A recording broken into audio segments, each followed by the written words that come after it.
Vibes of Cosmos has published the Constellations and Stars map, and here you can see the moon and the constellation of the zodiac and how the moon fits in the constellation. I think down here it's so the center of the world as we know it in the Antarctic Treaty is like this, but the actual world is like this as on the moon, and this is the moon on the constellation the zodiacs, and we are not the central part of the universe. We are just here. But so here you can see the distribution of the constellation. As you know, we look at the sky and the constellation and the stars are fixed. Nothing moves, never moves, because the Earth never moves. The Earth is not a spinning ball with curved water. That's the reason why we see the constellation and the stars fixed, because, and of course Vibes of Cosmos explains everything, how they're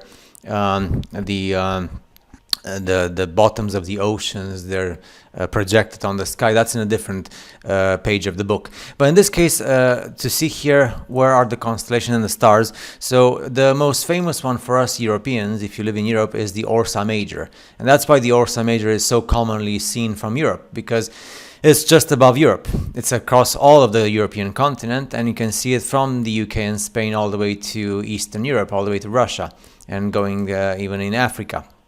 And of course, Draco is above Russia, as you can see, and Ursa Minor is from North Russia to Hyperborea. And everybody knows this if you've studied a bit of constellations and maps. Then in North America, this is North America, you have Lacerte, which is exactly in the central part of North America, between the US and Canada. And you have Pegasus in Central America, and South America you have Pisces and Sculptor in the south of South America. Australia has Scorpio and Corona Australis, and you have Libra, which is west from Australia, Centaurus east from Africa. You see Orion is very important. Orion is above Atlantis. This is Atlantis and it's Orion. That's why the importance of Orion, as you know, for those who study, it's not about studying, it's about the whole mythology about Atlantis and Orion, and that's why Atlantis is linked to Orion, because Orion is always on top of Atlantis. Lepus is on the other side of Atlantis, and Africa has all the other things that we know of, like Gemini and Leo Minor and Cancer and Leo and Hydra and Sextans, Virgo, and etc. Lemuria has Capricornus and Aquarius at the edge of Lemuria. So this is, again, and the most famous one, of course, Andromeda. You see Andromeda, which is at the east of North America, Andromeda. And then you have Arius and Perseus in the Atlantic Ocean at Taurus. Eridanus. Let's go to the extremes, what we call Antarctica. Antarctica is everything that we call at the edges of the Antarctic Treaty. So starting from the south of Africa, we have Volans, Indus, Pavo, and Chameleon, see Antarctica. So all these are like the ones that they display as being in the far deep space, right? And then here, moving from south of Australia and Lemuria, so between Australia and Lemuria we have the Corona Australis and Sagittarius, between the both of them. And then here from South America towards the ocean, there's two of them called Horologium and Eridanus, which is very long across the Atlantic Ocean. And there's nothing else here. So yeah, it's amazing the amount of work that has gone into this. And what people don't understand is this. You see, so this is the moon, which is the map of the world, and this is the zodiac like type of calendar, right? And this is the Antarctica Treaty where we are. And this is Hyperborea. So this is our placement in the zodiac. As you can see, we are not the central part of the universe, of the known universe as per the moon map. We are just here. Like this is the central north, as we call it, and Europe is around here. So, and North America is here. So yeah, it's like we are not the central part of the creation of the world. We are the central part of what we call the Antarctica Treaty, which is where the sun moves. But of course, we all know that because it's forbidden to go in a straight line to go beyond Antarctica, we don't know if all the other areas are frozen or if there's other suns. Vibes of Cosmos has made these maps where it shows Mercury and Venus after a certain geographical display of the frozen areas.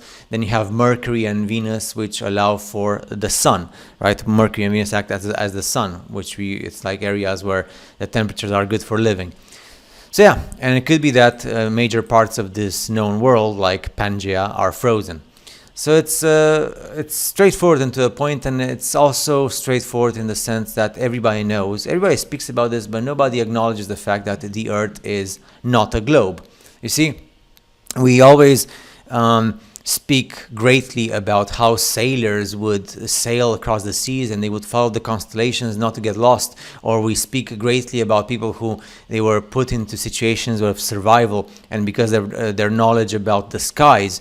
Why do they have knowledge about the skies? Because the skies never change. The skies are always the same. So people speak about this loudly and say, oh, it's so awesome that we have the knowledge of the ancients and the skies never change in nature. But then when you tell them, hey, all this is like that because the Earth is flat. The Earth does not move. The Earth doesn't spin. The constellations are fixed in the sky.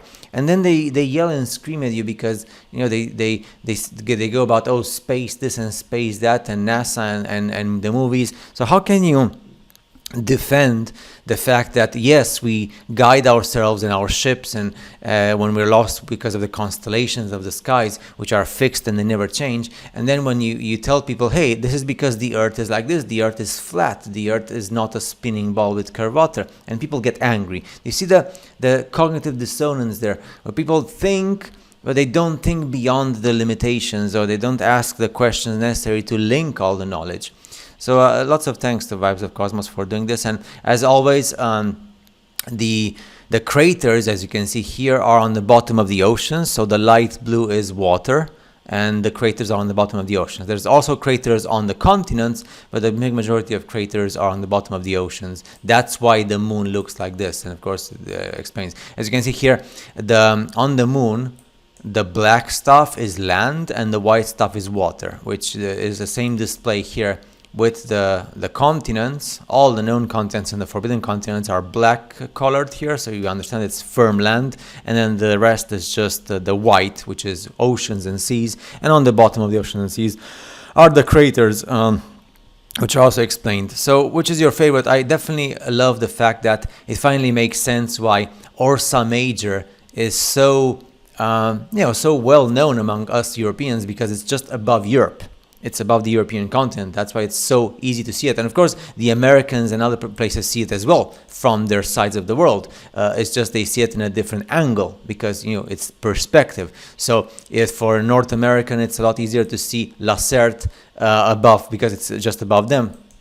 Then they see the Ursa Major in an angle depending on the views. So it's all about perspective and viewpoint. That's why, and nothing moves. The only thing that moves is the electromagnetism of the Earth, which is the electromagnetic force field. That's what moves. And Polaris, of course, which comes from Hyperborea, is there all the time. So yeah, it's one of those things that it's common sense and knowledge, and Vibes of Cosmos makes it simple to understand from a graphical point of view and in the books with the texts written. So thanks a lot, and see you in the next video.